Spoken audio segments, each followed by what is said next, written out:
Microbe है और जो बीमारी फैलाने वाले माइक्रोब है वो बहुत कम है। अधिकतर माइक्रोब ऐसे हैं जो ना बीमारी फैला रहे हैं ना हमारा हेल्थ ठीक रख रहे हैं। कुछ ऐसे भी हैं जो हमारे हेल्थ प्रमोटिंग है, हेल्थ को प्रोटेक्ट करने में भी माइक्रोब हमारा हेल्प कर रहे हैं। ठीक है, तो अगर हम अदरवाइज हेल्थ में हैं और साफ़ सुथरा सब चल रहा है तो माइक्रोब नॉर्मली हेल्थ प्रमोटिंग वाले ही रहते हैं, क्योंकि स्पेशली जब जैसे हम लस्सी पीते रात में ब्रश करके ही सोते हैं। हाँ सुबह वही बिना कुल्ला किए ठीक है, तब उस पानी पीना ही चाहिए।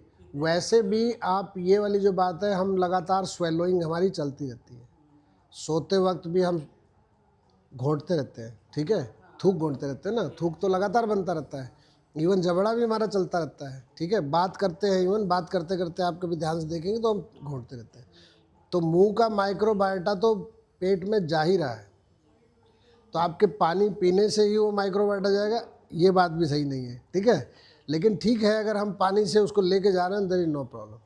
मगर इसका उल्टा बात ये हो सकता है कि if you are not in health, ठीक है, मतलब वहाँ पे पूरा गंदगी भरा हुआ है, तो अब आप दूसरी चीज़ को फर्ज करिए कि वो पैथोजेनिक सारा एनवायरनमेंट था और वहाँ पे उस टाइप के कीटाणु थे जो मैंने अभी अभी बताया, you are not in health, तो आप उस चीज़ को गोंटेंगे।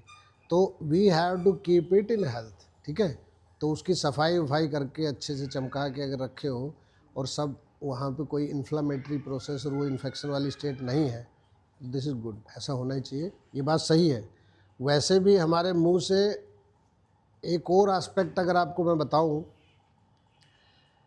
वो ये है कि जैसे मॉर्निंग में अगर आप, ये आयुर्वेद वाले बॉस भी ये बता सकते हैं बेटर, जैसे कोकोनट ऑयल या देसी घी अगर हम थोड़ी देर के लिए अपने मुंह में रखें, पूल करें सुबह पानी पीने के भी पहले, ठीक है, और उसको बहुत देर तक पूल करके रखें, जितनी देर आप रख सकते हो, मैं तो 20 मिनट भी रखता हूँ। ठीक है, तो वो आपके जो लोकल टिश्यू है उनके लिए भी बड़ा बेनिफिशियल है और पेट में जाने के लिए भी बड़ा बेनिफिशियल है। जो ये फैट्स हैं, देसी घी एक अच्छी चीज़ है, बुरी चीज़ नहीं है, कोकोनट ऑयल, तिल का तेल या ऑलिव ऑयल जो भी बोल रहे हैं, ठीक है, ये सब दे आर गुड फैट्स।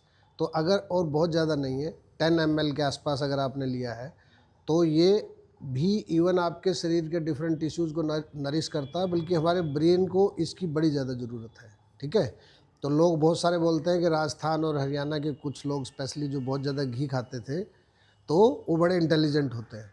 ठीक है, तो क्यों इंटेलिजेंट होते हैं?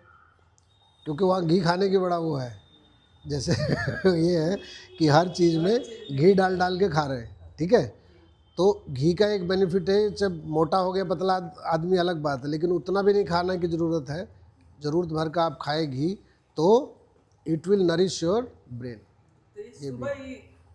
ये बिल्कुल आप ऑयल पुलिंग करके एक हफ्ते तक देख सकती हैं और आपको ये नहीं है कि ढेरों सारा वो खा रही हैं, ओनली 10 ml, और बाकी जो इधर उधर और घी खा रहे थे बेशक उसको कट ऑफ कर दीजिए। ठीक है, इससे इवन ये भी फ़ायदा होता है कि आपके मुंह को भी लुब्रिकेट करता है वो, और इवन पूरी गट को लुब्रिकेट करता हुआ जाता है ऊपर से लेकर नीचे तक, और फैट के डाइजेशन में बहुत देर लगती है। फैट का डाइजेशन बेटर हो जाता है अगर आप कार्बोहाइड्रेट्स और ये सब चीज़ें भी खाएं, लेकिन अकेला फैट सवेरे सवेरे आप खा लेंगे तो it will pass through your anus, right, और ये पूरी की पूरी जो आपकी गट है, कैनाल है, उसको लुब्रिकेट करने का भी काम करेगा। इवन जो एल्डरली हैं, जो बहुत बूढ़े हो गए हैं, जो ठीक से चल फिर नहीं पा रहे हैं, पानी थोड़ा कम पी रहे हैं, तो उनके अंदर कॉन्स्टिपेशन की बहुत दिक्कत हो जाती है। ठीक है, वो दिक्कत इससे बहुत रिलीफ हो जाती है। इवन जिन मरीजों में कैंसर वैंसर हो गया है, मैं उनको एडवाइस करता हूँ ये वाली चीज़। ठीक है, उसमें उनको बड़ा रिलीफ मिलता है। जैसे मुंह बहुत इरिटेटेड रहता है, मिकोजा लाल हो जाती है, ये रहता है, इवन जिनको रेडियोथेरेपी और वो चल रहा है उसमें भी बड़ा कारगर है ये। जैसे किताब में नहीं लिखा हुआ है, ये मैंने खुद ही अपने कुछ सोच समझ के किया था, लेकिन इट इज़ वेरी इफेक्टिव। और बूढ़े आदमियों में जैसे मैं डेंचर वेंचर लगाता हूँ, अगर ये वाला काम वो चालू कर देते हैं, इट इज़ यूजफुल फॉर